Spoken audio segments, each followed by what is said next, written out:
Hello friends, my name is John Thor and this is Throw Overboard. The culture war is raging across the US, across the UK, and yes, even across Canada. It's maybe less raging though here and more just a foul breeze wafting through the air. Hey, Hoser. I'm sorry to say your idea for culture kind of blows, eh? I'm sorry to hear that, eh? At least some things blow. I can't get my snowblower going. Maybe I'll help you out, eh? Oh, would ya? No. The initial focus here will be looking at an article from 2019 from a site, an organization called Family Story, which is really about breaking away and tearing down traditional families. This is a Q&A. It says, what is family privilege? A Q&A with Professor Bethany Letiek. Family privilege recognizes that some families are the beneficiaries of unearned advantages. Unearned, we'll come back to that in a moment. Unearned advantages in our society simply based on how they are configured. So let's take a look at the first couple of paragraphs. Basically, the interviewer asks, hey, what is this family privilege you're talking about? Family privilege recognizes that some families are the beneficiaries of unearned or unacknowledged advantages in our society, simply based on how they are configured.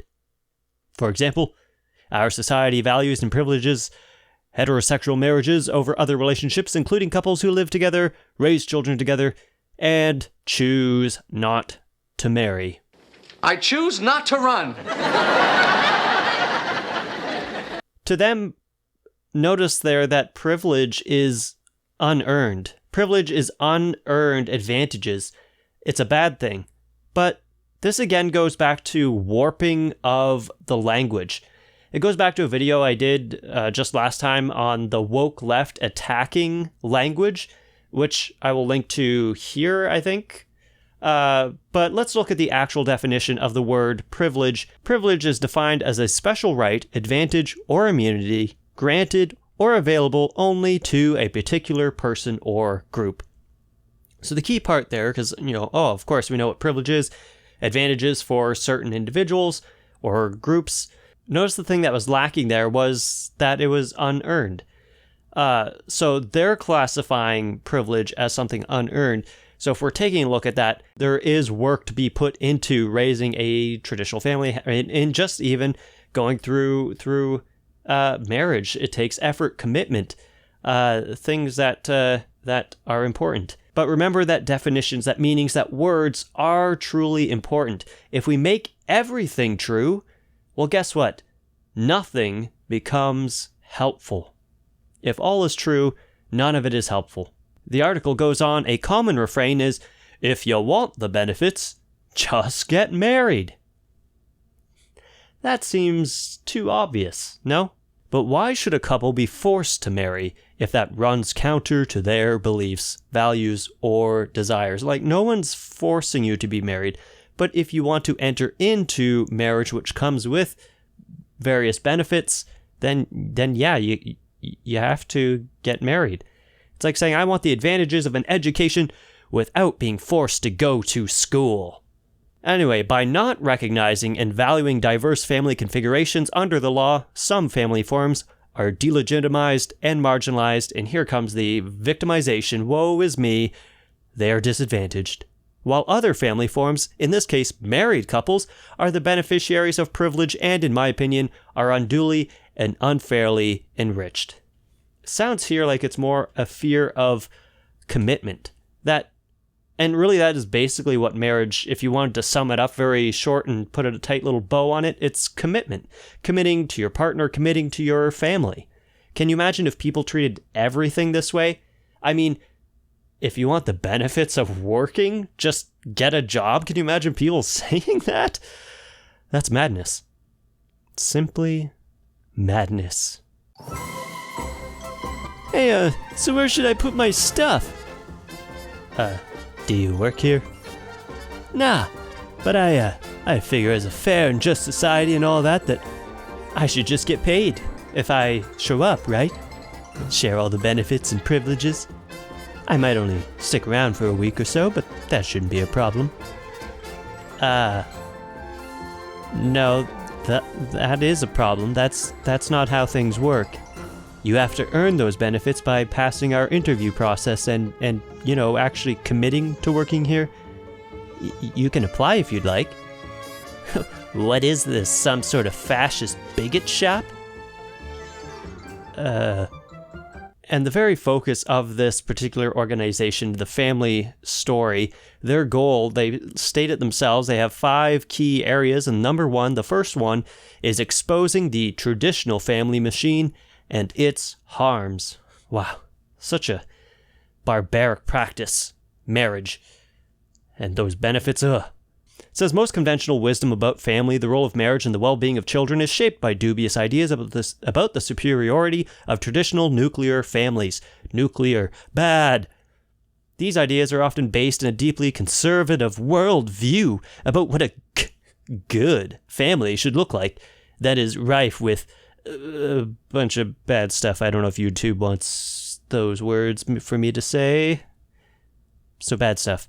But let's take a look at some of the actual reasons that the nuclear family, the traditional family structure, that just marriage anyway, is incentivized, because there are advantages culturally for having that as a firm pillar. The individual is key, the individual is sovereign, but then to link individuals together, to bind them together, to form society, the next step, the next strongest bond is family. And so you and your significant other joining together, committing yourselves to one another in marriage is an important tool to then bring up the next generation. But let's take a look at some of those stats using an article from the BBC on do children in 2-parent families do better. In this study, it was done across basically looking at a number of families, different types of families across a number of American cities. And it found that about 40% of the unmarried fathers were spending even just some time in prison. So that's a huge amount of individuals, of fathers, who are no longer a part of that strong, traditional, horrible family, the nuclear family. They found themselves in prison. Now, in regards to the children who were in what the researchers characterized as a fragile family with parents who were cohabitating, not willing to take the plunge, not willing to engage in that horrible commitment of marriage, or there was a lone parent, were twice as likely, so these children were twice as likely not to graduate from high school.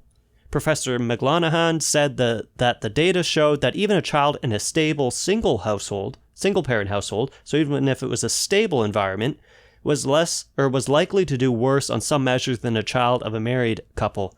On both the basic education skills and the outcomes, children in single parents appeared to be worse, and that extended to beyond just kind of education to the mental and emotional stability in regard specifically for teenage girls. It mentions that